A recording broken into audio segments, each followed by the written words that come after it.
ജീവിതത്തെ തൻ്റേതായ ഒരു ദർശനപരതയോടെ നോക്കിക്കാണുന്ന വ്യക്തിയാണ് ഡോക്ടർ ജോർജ് പടനിലം.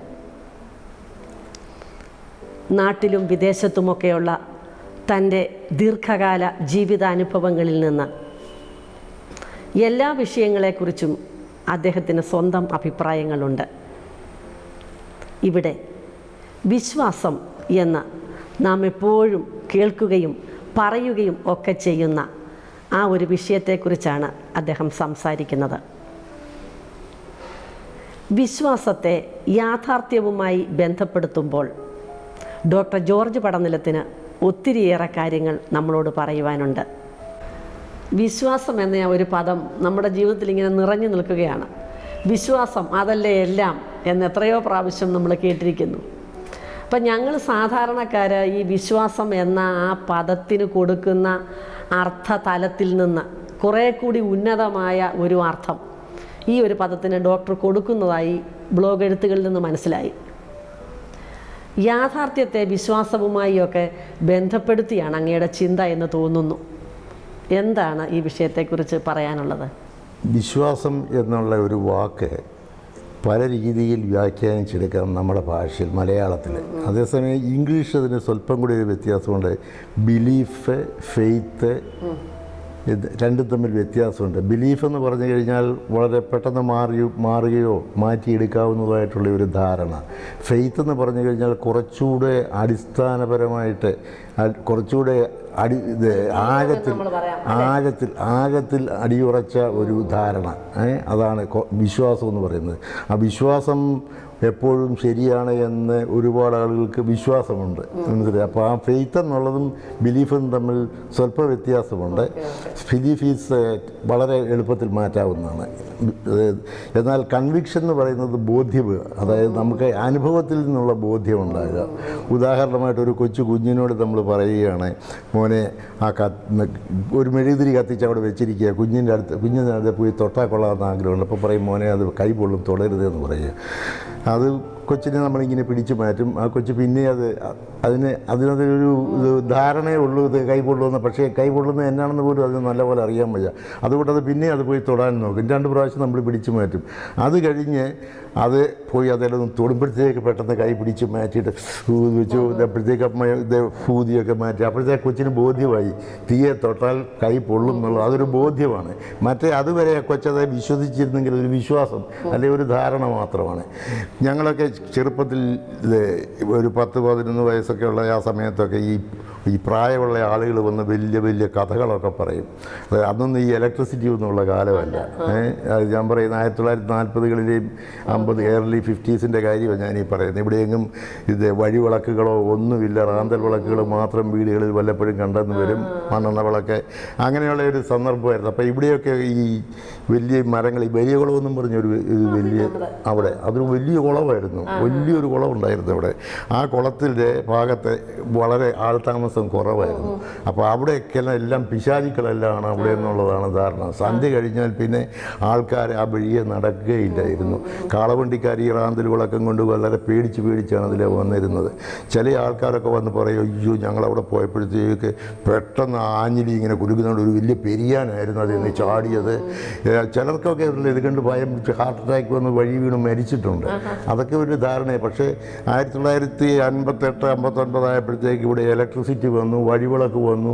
ഈ ചാത്തന്മാരെല്ലാം വേറെ എങ്ങാണ്ട് കുടിയേറി പാർത്തു. അവിടെ പിന്നെ ചാത്തന്മാരെ 58-59 ആ സമയത്താണ് ഇവിടെയൊക്കെ ഇലക്ട്രിസിറ്റി വന്നത്.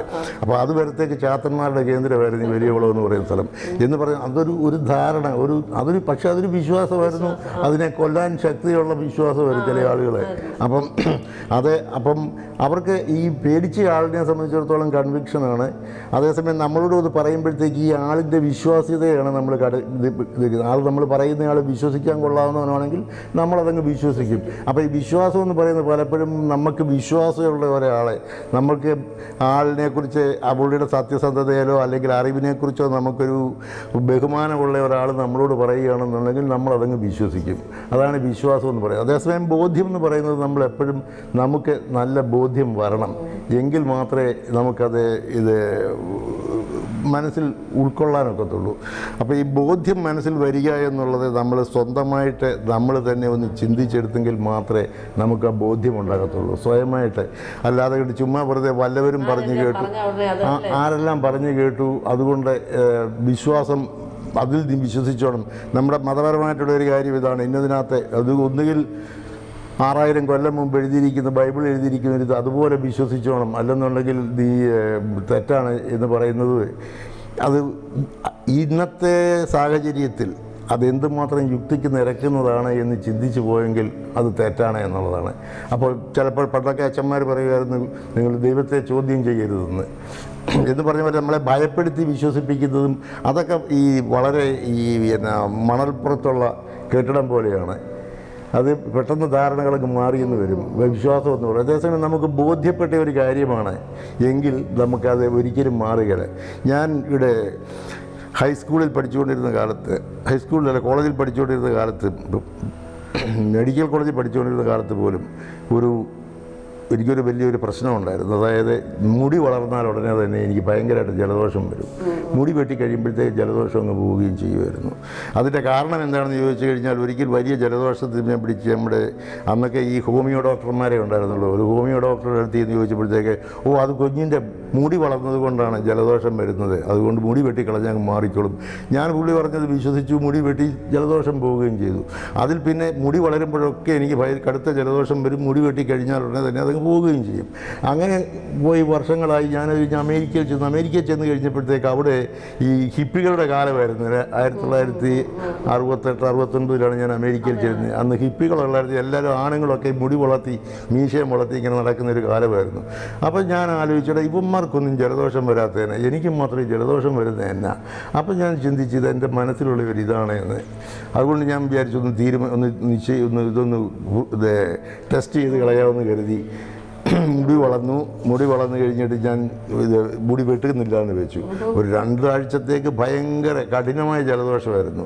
അത് കഴിഞ്ഞ് 2 ആഴ്ച കഴിഞ്ഞിട്ട് ഞാൻ പോയി വെട്ടി, ജലദോഷം അങ്ങ് പോവുകയും ചെയ്തു. അടുത്ത പ്രാവശ്യം ഇങ്ങനെ ജലദോഷം വന്നപ്പോഴത്തേക്ക് ഞാനൊരു 3 ആഴ്ച വെയിറ്റ് ചെയ്തു. അത് കഴിഞ്ഞ് അങ്ങനെ ഒരു പല നീട്ടി കൊണ്ടുപോയി അവസാനം എത്ര മുടി വളർന്നാലും എനിക്ക് ജലദോഷം വരികയില്ലെന്നായി. അപ്പോൾ ജലദോഷം വരും, മുടി വളർന്നാൽ ജലദോഷം വരുമെന്നുള്ളത് ഒരു വെറും തെറ്റിദ്ധാരണയായിരുന്നു. അത് ഒരു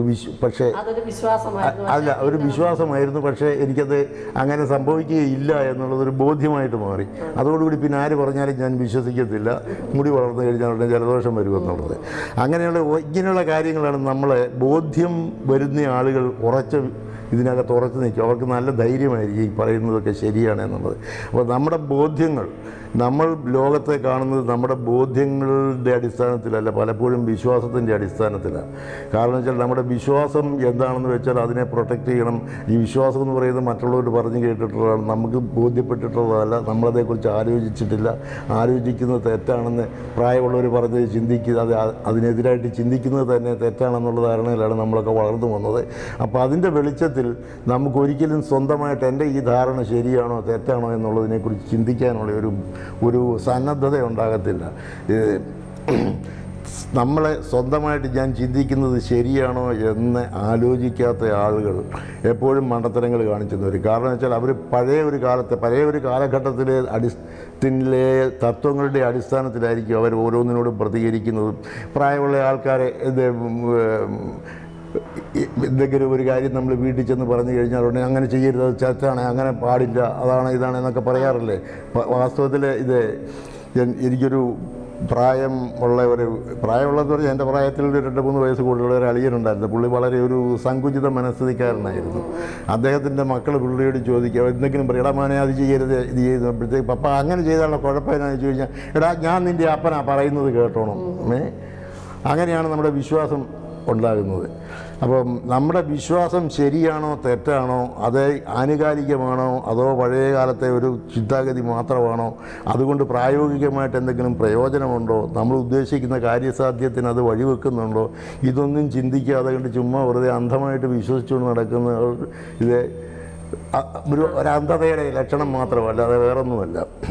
ഈ സോക്രട്ടീസ് എന്ന് പറയുന്ന ഒരു വലിയ ഗ്രീക്ക് ഫിലോസഫർ ഉണ്ടായിരുന്നു. അദ്ദേഹം പറയുമായിരുന്നു, the unexamined life is not worth living എന്ന്. അതായത് നമ്മുടെ തന്നെ ജീവിതത്തെക്കുറിച്ച്, നമ്മുടെ തന്നെ ധാരണകളെക്കുറിച്ച്, നമ്മുടെ ചിന്താസരണിയെക്കുറിച്ച് നമ്മൾ വിശകലനം ചെയ്ത് അത് പഠിച്ച് നമ്മൾ അതിൽ നിന്ന് വ്യത്യാസം വരുത്താൻ തയ്യാറല്ലെന്നുണ്ടെങ്കിൽ അങ്ങനെയുള്ള ഒരു ജീവിതം പാഴാക്കുകയാണെന്നാണ് അദ്ദേഹം പറഞ്ഞിരുന്നത്. അദ്ദേഹം വളരെ ചുമ്മാ ചന്തസ്ഥലത്ത് എന്നും പോകുമായിരുന്നു, ഒരു സാധനവും വാങ്ങിക്കുകയില്ല. അപ്പോൾ ആൾക്കാർ അങ്ങനോട് ചോദിക്കുമായിരുന്നു, ഇതെന്തിനായി ഒന്നും മേടിക്കാതെ ഈ ചന്തയ്ക്ക് പോകുന്നത് എന്തിനായിരിക്കും? അദ്ദേഹം പറഞ്ഞതെന്ന് വെച്ച് കഴിഞ്ഞാൽ, ഞാൻ മനസ്സിലാക്കുന്നത് എന്തെല്ലാം സാധനങ്ങളില്ലാതെ കണ്ട് സുഖമായിട്ട് എനിക്ക് ജീവിക്കാൻ സാധിക്കുമെന്ന് ആണ് മനസ്സിലാക്കാനാണ് പോകുന്നതെന്ന്. അപ്പം എന്ന് പറഞ്ഞതുപോലെ നമ്മൾ ഈ ആവശ്യമില്ലാതെ കൊണ്ട് ഒരുപാട് ധാരണകൾ മനസ്സിൽ വെച്ച് നമ്മുടെ ജീവിതം സംഘർഷപൂർണ്ണമാക്കുകയും കൂടുതൽ മിസറബിളാക്കുകയും ചെയ്യുന്നുണ്ട്. അതിപ്പം നമ്മുടെ ധാരണകളുടെ അടിസ്ഥാനത്തിലാണ് നമ്മുടെ പെരുമാറ്റവും നമ്മൾ മറ്റുള്ളവരോട് പ്രതികരിക്കുന്നതും ലോകത്തെ മുഴുവൻ നമ്മൾ കാണുന്നത്. അപ്പോൾ ആ കാഴ്ചപ്പാട് മാറ്റിയെടുക്കാൻ നമുക്ക് സഹായിക്കണമെന്നുണ്ടെങ്കിൽ നമ്മുടെ ധാരണകൾ എന്താണെന്ന് നമ്മൾ അപഗ്രഥിക്കാൻ തയ്യാറായിരിക്കണം. നമ്മുടെ വിശ്വാസങ്ങൾ നമ്മുടെ ജീവിത വിജയത്തിന് എത്രമാത്രം പ്രയോജനകരമാണ് എന്നുകൂടി നാം ചിന്തിക്കേണ്ടിയിരിക്കുന്നു. അത് എത്രമാത്രം പ്രായോഗികമാണ് എന്നുകൂടി നാം ചിന്തിക്കേണ്ടിയിരിക്കുന്നു എന്ന് തന്നെയാണ് ഡോക്ടർ ഇവിടെ പറയുന്നത്. ഡോക്ടറിൻ്റെ എഴുത്തിലൂടെ തന്നെയാണ് നാം സഞ്ചരിക്കുന്നത്. അടുത്ത എപ്പിസോഡുകളിൽ കൂടുതൽ ഇതുപോലെയുള്ള ചിന്തകളുമായി കണ്ടുമുട്ടാം.